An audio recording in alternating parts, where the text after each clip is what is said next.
ಕಲ್ಕಿ ಭಗವಾನ್ ಇದ್ದಾರೆ ಕೃಪಾಚಾರ್ಯ ಆಶ್ರಮದಲ್ಲಿ. ಅಲ್ಲಿ ಭಗವಾನ್ ಪರಶುರಾಮ ಇದ್ದಾರೆ. ಅವರೇ ಕಲ್ಕಿ ಆರ್ಮಿಗೆ ಸುಪ್ರೀಂ ಕಮಾಂಡರ್. ಅಶ್ವತ್ಥಾಮ ಇದ್ದಾರೆ. ಎಲ್ಲರೂ ಇದ್ದಾರೆ ಅಲ್ಲಿ. ಈ ಶಂಬಳ ಸಿಟಿ ಬಂದ್ಬಿಟ್ಟು ಮೇಲ್ಗಡೆ ಒಂದು ರೆಡ್ ಜ್ವೆಲ್ ಇದೆ. ಆ ರೆಡ್ ಜ್ವೆಲ್ನಿಂದಾನೇ ಇವ್ರಿಗೆ ಲೈಟ್ ಬರೋದು. ಅದೇ ಈ ಶಂಬಳ ಸಿಟಿನ ಪ್ರೊಟೆಕ್ಟ್ ಮಾಡ್ತದೆ. ಯಾರು ಬರ್ದಿರ ಹೋಗ್ದಿರ ಎಷ್ಟೋ ಜನ ಟ್ರೈ ಮಾಡ್ತಾರೆ, ಬಟ್ ಯಾರಿಗೂ ದಾರಿ ಕಾಣಿಸಲ್ಲ. ಎಲ್ಲರಿಗೂ ಅದು ಡೈವರ್ಷನ್ ಮಾಡಿಬಿಡ್ತದೆ. ಅವ್ರು ಎಲ್ಲೋ ಹೋಗ್ತಾರೆ, ಕೊನೆಯಲ್ಲಿ ಮಿಸ್ ಆಗಿ ಹೋಗ್ಬಿಡ್ತಾರೆ ಅವರು.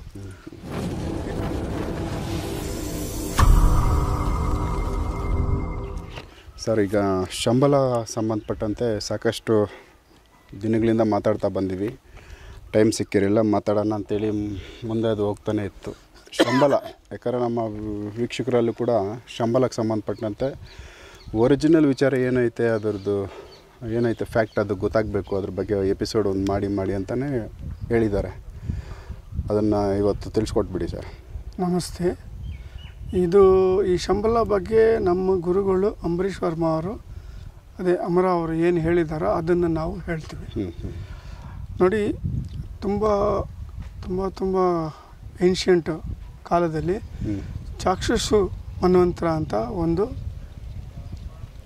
ಕ್ಲೋಸ್ ಆಯಿತು. ನಮ್ಮಲ್ಲಿ 14 ಮನ್ವಂತರಗಳಿದೆ. ಅದರಲ್ಲಿ ಚಾಕ್ಷುಷು ಮನ್ವಂತರ ಕ್ಲೋಸ್ ಆಯಿತು.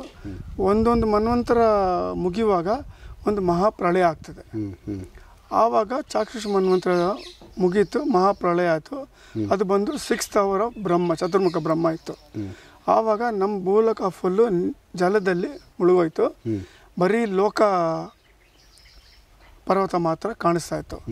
ಮಾರ್ಕಂಡೇಯ ಮಹರ್ಷಿ ಮಾತ್ರ ಉಳ್ಕೊಂಡ್ರು, ಯಾಕೆಂದರೆ ಅವ್ರಿಗೆ ಚಿರಂಜೀವಿತ್ವ ಇತ್ತು. ಸೊ ಅವರು ಬಂದು ಫುಲ್ಲು ಸುತ್ತಾ ಇದ್ದರು. ಎಲ್ಲಾದರೂ ಏನಾದರೂ ಕಾಣಿಸ್ತದ ಭೂಮಿ ಎಲ್ಲಾದ್ರೂ ಅಂತ. ಎಲ್ಲಿ ಹೋದ್ರೂ ಅವ್ರಿಗೆ ಕಾಣಿಸಿಲ್ಲ. ಕೊನೆಯಲ್ಲಿ ಒಂದು ಜಾಗದಲ್ಲಿ ನೋಡಿದ್ರೆ ಏನೋ ಕಾಣಿಸು. ಹತ್ರ ಹೋಗಿ ನೋಡ್ತಾ ಇದ್ದರೆ ಒಂದು ಪೀಪಲ್ ಟ್ರೀ ಎಲೆ ಇದೆಯಲ್ಲ, ಅದ್ರ ಮೇಲೆ ಒಂದು ಮಗು ಮಲಗಿತ್ತು. ಈ ಕೊನೆ ಟೋ ಇದೆಯಲ್ಲ, ಬಾಯಿನಲ್ಲಿ ಇಟ್ಕೊಂಡು ಸ್ಮೈಲ್ ಮಾಡ್ತಾಯಿತ್ತು. ಹತ್ರ ಹೋಗಿ ನೋಡಿದ್ರೆ ಅವರು ಮಹಾವಿಷ್ಣು ಅಂತ ಇವರಿಗೆ ಕಾಣಿಸ್ತು. ಅವರಿಗೆ ಇವರು ಪ್ರೇ ಮಾಡಿದ್ರು. ಮಹಾವಿಷ್ಣು ದರ್ಶನ ಕೊಟ್ಟು ಅವ್ರಿಗೆ ದೀವಿಸಿ ಹೇಳಿದ್ರು, ಈ ಜಾಗದಲ್ಲಿ ಇನ್ನು ಸ್ವಲ್ಪ ಹೊತ್ತಿನಲ್ಲಿ ಒಂದು ಭೂಮಿ ಬರ್ತದೆ, ಅದು ದಿವ್ಯವಾದ ಭೂಮಿ, ಅದನ್ನು ನೀವು ಸರಿಯಾಗಿ ಕಾಪಾಡ್ಕೋಬೇಕು. ಇಲ್ಲಿ ಋಷಿಗಳು, ಸ್ಪಿರಿಚುವಲ್ ಪರ್ಸನಾಲಿಟೀಸ್ ಅವ್ರು ಮಾತ್ರ ಇಲ್ಲಿ ಇರ್ತಾರೆ. ಆ ಥರ ಇದಕ್ಕೆ ಒಂದು ಪ್ರೊಟೆಕ್ಷನ್ ಕೊಟ್ಟು ನೀವು ಕಾಪಾಡಬೇಕು ಅಂತ ಅವರು ಅದೃಶ್ಯ ಆಗ್ಬಿಡ್ತಾರೆ. ಅವ್ರು ಹೇಳಿದ ಪ್ರಕಾರ ಕೆಲವು ಸಮಯ ಆದಮೇಲೆ ಒಂದು ಭೂಮಿ ಬಂತು, ಒಂದು ದ್ವೀಪ ಬಂತು. ಅದಕ್ಕೆ ಮಾರ್ಕಂಡೇಯ ಮಹರ್ಷಿ ಅವರು ಶ್ಯಾಮ ಬಾಲ ದ್ವೀಪ ಅಂತ ಹೆಸರಿಟ್ರು. ಹೋಗ್ತಾ ಹೋಗ್ತಾ ಅದು ಬಂದ್ಬಿಟ್ಟು ಶಂಬಳ ಆಯಿತು. ಶ್ಯಾಮ ಬಾಲ ದ್ವೀಪ ಬಂದು ಶಂಬಳ ಆಗೋಯ್ತು. ಇದು ಏನಾಯಿತು, 10 ವರ್ಷ ಈ ಥರ ನೀರು ಹರಿತಾ ಇತ್ತು. ಅದಾದಮೇಲೆ ಈ ಶಂಬಳ ದ್ವೀಪ ಸುತ್ತು ಭೂಮಿ ಬರೋಕ್ಕೆ ಶುರು ಆಯಿತು. ಆಮೇಲೆ ಅದು ದ್ವೀಪ ಇಲ್ಲ. ಆವಾಗ ಋಷಿಗಳು ಅದನ್ನು ಒಂದು ಸೇಕ್ರೆಡ್ ಪ್ಲೇಸ್ ಆಗಿ ಅದನ್ನು ಪ್ರೊಟೆಕ್ಟ್ ಮಾಡಿದ್ರು. ಅದು ಬಂದು ಫುಲ್ಲು ಡೆಸರ್ಟ್ ಬಂತು. ಈ ಕಡೆ ಮಂಗೋಲಿಯಾ, ಈ ಕಡೆ ಚೈನಾ, ಅದೆರಡು ಎಲ್ಲಿ ಸೇರ್ತದೋ ಅದನ್ನಲ್ಲಿ ಶಂಬಳ ಇದೆ. ಇದು ಬಂದ್ಬಿಟ್ಟು ತ್ರೇತಾಯುಗ, ದ್ವಾಪರ ಯುಗ ನಲ್ಲಿ ಈ ಬಂದ್ಬಿಟ್ಟು ಕಾಣಿಸ್ತದೆ. ಬಟ್ ಕಲಿಯುಗದಲ್ಲಿ ಇದು ಕಾಣಿಸಲ್ಲ ಸಾಮಾನ್ಯ ಮನುಷ್ಯರಿಗೆ. ಇದು ಹೆಂಗಂದರೆ ಒಬ್ರೊಬ್ರಿಗೆ ಒಂದೊಂದು ಥರ ಇದು ಕಾಣಿಸ್ತದೆ. ಒಬ್ಬರಿಗೆ ಬರೀ ಒಂದು ಲೇಕ್ ಥರ, ಒಬ್ಬರಿಗೆ ಒಂದು ಸ್ನೋ ಮೌಂಟೇನ್ ಥರ, ಒಬ್ಬರಿಗೆ ಬರೀ ಒಂದು ಕ್ಲೌಡ್ ಥರ, ಈ ಥರ ಚೇಂಜ್ ಆಗ್ತಾ ಹೋಗ್ತದೆ. ಇಷ್ಟು ತನಕ ಯಾವ ಸಾಮಾನ್ಯ ಮನುಷ್ಯ ಅದಕ್ಕೆ ಹೋಗಿ ಸೇರೋಕ್ಕಾಗಲಿಲ್ಲ. ಒಂದು ಅರ್ಥ ಆಯ್ತಾ? ಇದಕ್ಕೆ ಗೋಪಿಶ್ಯಾಮ ಡೆಸರ್ಟ್ ಅಂತಾರೆ. ಇಲ್ಲಿ ಬಂದ್ಬಿಟ್ಟು ಸೆಲ್ಫಿಶ್ ಮನುಷ್ಯರು, ಸಾಮಾನ್ಯ ಮನುಷ್ಯರು ಹೋಗೋಕ್ಕಾಗಲ್ಲ. ದಿವ್ಯ ಪುರುಷರು ಮಾತ್ರ ಹೋಗೋಕ್ಕಾಗ್ತದೆ. ಇದಕ್ಕೆ ಬಂದ್ಬಿಟ್ಟು ಹೋಗ್ತಾ ಹೋಗ್ತಾ ಶಾಂಗ್ರಿಲಾ ಅಂತಲೂ ಹೆಸರಿಟ್ಟಿದ್ದಾರೆ ಇದಕ್ಕೆ. ಆಮೇಲೆ 2 ಪಿಕ್ಚರ್ ಬಂತು ವೆಸ್ಟರ್ನರ್ಸ್ ತೆಗೆ. ಒಂದು ಆಸ್ಟ್ರೇಲಿಯನು ಅವನು ಬಂದು ದ ಓಯಸಿಸ್ ಆಫ್ ಲೈಟ್ ಅಂತ ತೆಗೆದ. ಒಂದು ಅಮೆರಿಕನ್ ಬಂದು ದ ಲಾಸ್ಟ್ ಹೊರೈಸನ್ ಅಂತ ತೆಗೆದ. ಬಟ್ ಅದರಲ್ಲಿ ಆ್ಯಕ್ಚುಲ್ ಶಂಬಳ ತೋರಿಸಿಲ್ಲ. ಸುಮಾರು ಒಂದು 30% ಜರ್ನಿ ತೋರಿಸಿದ್ದಾರೆ ಅಷ್ಟೇ, ಬೇರೆ ಏನಿಲ್ಲ. ಇಲ್ಲಿ ಬಂದ್ಬಿಟ್ಟು ಇವರು ಈ ಶಂಬಳಕ್ಕೆ ಲಾರ್ಡ್ ಬಂದ್ಬಿಟ್ಟು ಮೈತ್ರೇಯ. ಆಮೇಲೆ ಇಲ್ಲಿ ಕೃಪಾಚಾರ್ಯ ಆಶ್ರಮ ಇದೆ.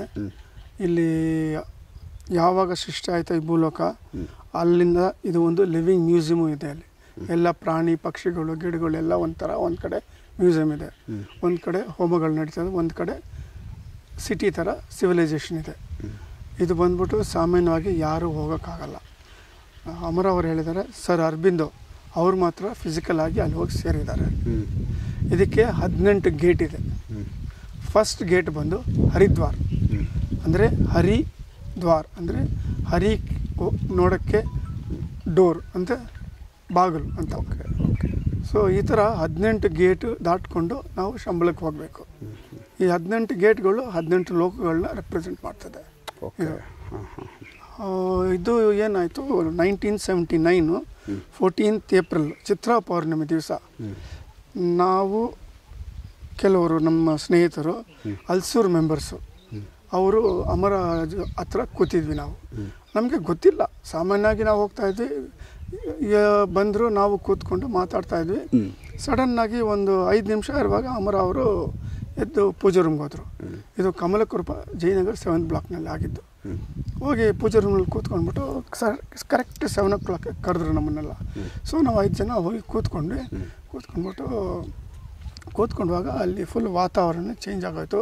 ಅವ್ರ ಮುಖನೂ ಚೇಂಜ್ ಆಯಿತು, ಒಂಥರ ವೈಬ್ರೇಷನ್ ಎನರ್ಜಿ ಫೀಲ್ ಆಯಿತು. ಅವ್ರು ಹೇಳಿದ್ರು ವಿಶ್ವಾಮಿತ್ರ ಮಹರ್ಷಿ ಅವ್ರು ಬಂದಿದ್ದಾರೆ ಇವತ್ತು ಚಿತ್ರಾ ಪೌರ್ಣಿಮೆ, ಇವತ್ತು ಒಂದು ಸ್ಪೆಷಲ್ ಗ್ರೂಪ್ ಫಾರ್ಮ್ ಮಾಡ್ತಾರೆ, ಅದಕ್ಕೆ ಶಂಬಲ ಗ್ರೂಪ್ ಅಂತ ಹೆಸರಿಡ್ತಾರೆ, ಅದು ಇನ್ನರ್ ಗ್ರೂಪ್ ಅಂತ. ಈ ಥರ ನಮ್ಮ ಭೂಲೋಕದಲ್ಲಿ 1,44,000 ಜಾಗದಲ್ಲಿ ವಿಶ್ವಾಮಿತ್ರ ಮಹರ್ಷಿ ಇದನ್ನು ಸ್ಟಾರ್ಟ್ ಮಾಡಿದ್ದಾರೆ. ಒಂದೇ ಟೈಮಲ್ಲಿ ಸೇಮ್ ಟೈಮ್ ಥ್ರೂಔಟ್ ದ ಅವರೇ ಇರ್ತಾರೆ, ಅವರೇ ಇದ್ದು ಇದನ್ನು ಹೇಳ್ತಾ ಇದ್ದಾರೆ. ಅವರು ಹೇಳಿದ್ರು, ಈ ಥರ ನಿಮಗೆ ಇನಿಷಿಯೇಷನ್ ಕೊಡ್ತೀವಿ.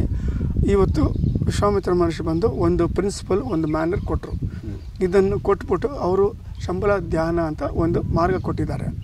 ಈ ಪ್ರಿನ್ಸಿಪಲ್ ಮ್ಯಾನರ್ ಬಂದ್ಬಿಟ್ಟು ಒಂದೊಂದು ವ್ಯಕ್ತಿ ಅವ್ರ ಮನೆಯಲ್ಲಿ ಇದನ್ನು ಪ್ರಾಕ್ಟೀಸ್ ಮಾಡಬೇಕು. ಆಮೇಲೆ ಸುತ್ತಮುತ್ತ ನೇಬರ್ಹುಡ್ನಲ್ಲಿ ಪ್ರಾಕ್ಟೀಸ್ ಮಾಡಬೇಕು. In principle body mind intellect ಮನಸ್ಸ ವಾಚ ಕಾಯ. ಆಮೇಲೆ ಅವ್ರು ಎಲ್ಲಿ ಕೆಲಸಕ್ಕೆ ಹೋಗ್ತಾರೋ, ಬಿಸ್ನೆಸ್ ಪ್ಲೇಸೋ ಎಲ್ಲೋ, ಇದನ್ನು ಅವರು ಕಲ್ಟಿವೇಟ್ ಮಾಡಬೇಕು. ಈ ಥರ 7 ಪೌರ್ಣಿಮೆಗೆ 7 ಡಿಫ್ರೆಂಟ್ ಋಷೀಸ್ ಬಂದು 7 ವಿಧವಾದ ಪ್ರಿನ್ಸಿಪಲ್ ಮ್ಯಾನರ್ ಕೊಟ್ಟರು. ಅದು ಸೀಕ್ರೆಟು, ಅದು ಹೇಳಬಾರ್ದು ಪಬ್ಲಿಕ್ಗೆ. ಸೊ ಈ ಥರ ನಮಗೆ ಇನ್ನರ್ ಗ್ರೂಪ್ ಅಂತ ಮಾಡಿ ಶಂಬಲ ಗ್ರೂಪ್ ಮಾಡಿದ್ರು. ಇಂದು ಏನು ತಿಳ್ಕೊಬೇಕು ನಿಮಗೆ ಶಂಬಲ ಬಗ್ಗೆ? ಸರ್, ಅಲ್ಲಿ ಇವಾಗ ಪ್ರೆಸೆಂಟು ಕಲ್ಕಿ ಇದ್ದಾರೆ ಶಂಬಲದಲ್ಲಿ. ಇದು ಇವರು ಕಲ್ಕಿ ಭಗವಾನು 1924ನಲ್ಲಿ ಹುಟ್ಟಿದ್ರು. ತಿರುಪತಿ ಹತ್ರ ಒಂದು ಗ್ರಾಮದಲ್ಲಿ. ಅಲ್ಲಿಂದ ಋಷಿಗಳು ಅವ್ರನ್ನ ಕರ್ಕೊಂಡೋಗಿ ಶಂಬಲದಲ್ಲಿ ಇಟ್ಟಿದ್ದಾರೆ. ಅಲ್ಲಿ ಅವ್ರಿಗೆ 27 years ಆಫ್ ಏಜ್ ಈಗ ಹಂಗೆ ಇದ್ದಾರೆ ಅವರು. ಅಲ್ಲಿ ಯಾರು ಹೋಗ್ತಾರೋ ಅವ್ರಿಗೆ ಏಜಿಂಗ್ ಇಲ್ಲ, ಅವ್ರಿಗೆ ಎಟರ್ನಲ್ ಲೈಫು. ಶಂಬಲ ಬಂದು ಇಟ್ ಈಸ್ ಎಟರ್ನಲ್ ಸಿಟಿ. ಅಲ್ಲಿ ಬಂದ್ಬಿಟ್ಟು ಇವರು ಕಲ್ಕಿ ಭಗವಾನ್ ಇದ್ದಾರೆ ಕೃಪಾಚಾರ್ಯ ಆಶ್ರಮದಲ್ಲಿ. ಅಲ್ಲಿ ಭಗವಾನ್ ಪರಶುರಾಮ ಇದ್ದಾರೆ, ಅವರೇ ಕಲ್ಕಿ ಆರ್ಮಿಗೆ ಸುಪ್ರೀಂ ಕಮಾಂಡರ್.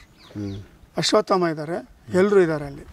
ಈ ಶಂಬಳ ಸಿಟಿ ಬಂದ್ಬಿಟ್ಟು ಮೇಲ್ಗಡೆ ಒಂದು ರೆಡ್ ಜ್ವೆಲ್ ಇದೆ. ಆ ರೆಡ್ ಜ್ವೆಲ್ನಿಂದಾನೇ ಇವ್ರಿಗೆ ಲೈಟ್ ಬರೋದು. ಅದೇ ಈ ಶಂಬಳ ಸಿಟಿನ ಪ್ರೊಟೆಕ್ಟ್ ಮಾಡ್ತದೆ, ಯಾರು ಬರ್ದಿರ ಹೋಗ್ದಿರ. ಎಷ್ಟೋ ಜನ ಟ್ರೈ ಮಾಡ್ತಾರೆ, ಬಟ್ ಯಾರಿಗೂ ದಾರಿ ಕಾಣಿಸಲ್ಲ. ಎಲ್ಲರಿಗೂ ಅದು ಡೈವರ್ಷನ್ ಮಾಡಿಬಿಡ್ತದೆ.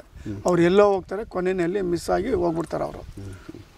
ಇದು ಬಂದ್ಬಿಟ್ಟು ಈ ಥರ ಯಾರೊಬ್ಬರು ಶಂಬಲಕ್ಕೆ ಹೋಗಬೇಕಂದ್ರೆ ಅವರು ಚಿತ್ರಾ ಪೌರ್ಣಿಮೆ ದಿವಸ ಒಂದು ಕಮಿಟ್ಮೆಂಟ್ ಮಾಡಿಕೊಂಡು, ಈ ಥರ ನಾನು ಶಂಬಲಕ್ಕೆ ಬರ್ತಾಯಿದ್ದೀನಿ, ಮನಸ ವಾಚ ಕಾಯ ವಿಶ್ವಾಮಿತ್ರ ಮಹರ್ಷಿನ ನೆನೆಸ್ಕೊಂಡು ಅವ್ರಿಗೆ ನಮಸ್ಕಾರ ಮಾಡಿಬಿಟ್ಟು ಆವತ್ತಿನಿಂದ ಆ 7 ಪ್ರಿನ್ಸಿಪಲ್ 7 ಮ್ಯಾನರು 1 ವರ್ಷ ಪ್ರಾಕ್ಟೀಸ್ ಮಾಡಬೇಕು.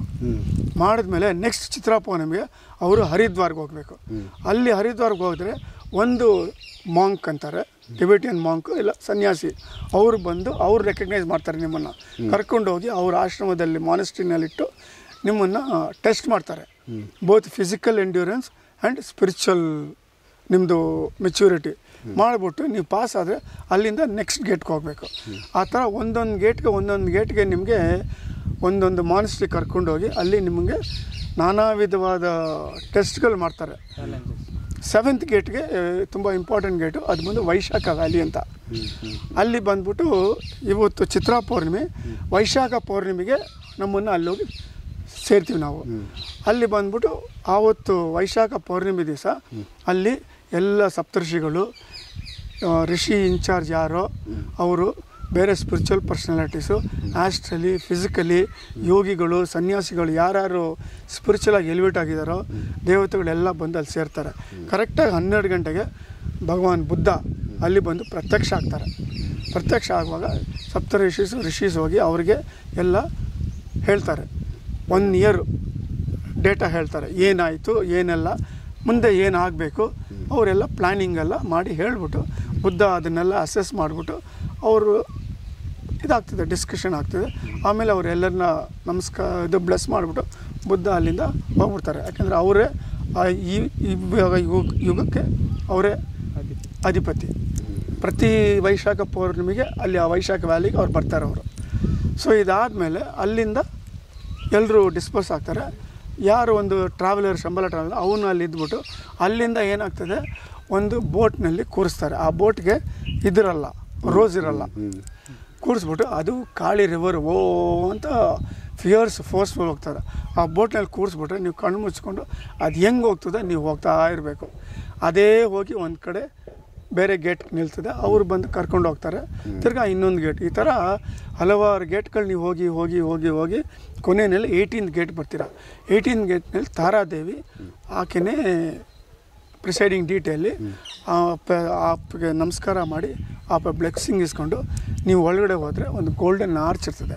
ಅದು ಒಳಗಡೆ ಹೋಗಿದ್ದೆ ಏನಾಗ್ತದೆ, ನಿಮ್ಮ ಬಾಡಿ ಫುಲ್ಲು ಚೇಂಜ್ ಆಗ್ತದೆ, ಫುಲ್ಲು ಫ್ಲೋರೆಸೆಂಟ್ ಆಗ್ತದೆ, ಕೂದಲೆಲ್ಲ ಗೋಲ್ಡನ್ ಎಲ್ಲೋ ಆಗ್ಬಿಡ್ತದೆ, ಮೈಯೆಲ್ಲ ಫುಲ್ಲು ಒಂಥರ ವಜ್ರ ಆಗ್ಬಿಟ್ಟು ಅಲ್ಲಿ ಹೋಗ್ಬಿಟ್ಟು ನಿಮ್ಮನ್ನು ಸಿಟಿಸನ್ ಆಫ್ ಶಂಬಳ ಅಂತ ಕರ್ಕೊಂಡೋಗಿ ಮೈತ್ರಿ ಆ ಪ್ಯಾಲೇಸು, ಸುಂದರವಾಗಿ ಪ್ಯಾಲೇಸ್, ಮ್ಯಾಗ್ನಿಫಿಷೆಂಟ್ ಪ್ಯಾಲೇಸ್ ಇದೆ, ಒಳಗೆ ಕರ್ಕೊಂಡು ಹೋದರೆ ಮೈತ್ರಿ ಅವರು ಅಲ್ಲಿ ಕೂತಿರ್ತಾರೆ ಥ್ರೋನಲ್ಲಿ.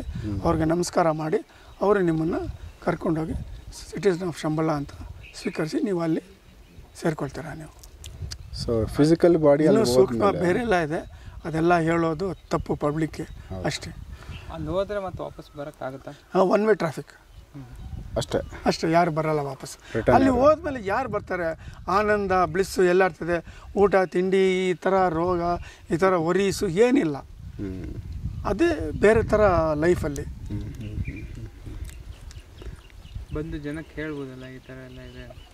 ಋಷಿಗಳಿದಾರಲ್ಲ, ನಮ್ಮ ಅಮರಾವರು ಇದ್ದಾರಲ್ಲ, ಅವರು ನಮ್ಮ ಪುಣ್ಯ ಅಮರಾವರು ನಮ್ಮನ್ನು ಆಸ್ಟ್ರೇಲಿಯಾಗೆ ಕರ್ಕೊಂಡೋಗಿದ್ದಾರೆ, ಎಲ್ಲವನ್ನು ತೋರಿಸಿದ್ದಾರೆ. ಲಾರ್ಡ್ ಮೈತ್ರೇಯವನ್ನು ನೋಡಿದ್ವಿ, ಭಗವಾನ್ ಕಲ್ಕಿನ್ ನೋಡಿದ್ವಿ, ಪರಶುರಾಮನ್ ನೋಡಿದ್ವಿ, ಅಶ್ವತ್ಥಾಮನ್ ನೋಡಿದ್ವಿ, ಕೃಪಾಚಾರ್ಯನ ನೋಡಿದ್ವಿ, ಹಲವಾರು ಋಷಿಗಳಲ್ಲಿ ನೋಡಿದ್ವಿ. ಎಲ್ಲರ ಹತ್ರ ನಾವು ಬ್ಲೆಸ್ಸಿಂಗ್ ಇಸ್ಕೊಂಡು ಕರ್ಕೊಂಡು ಬಂದು ನಮ್ಮನ್ನು ಬಿಟ್ಟಿದ್ದಾರೆ. ಅದನಂತರ 3 ಸತಿ ನಾನು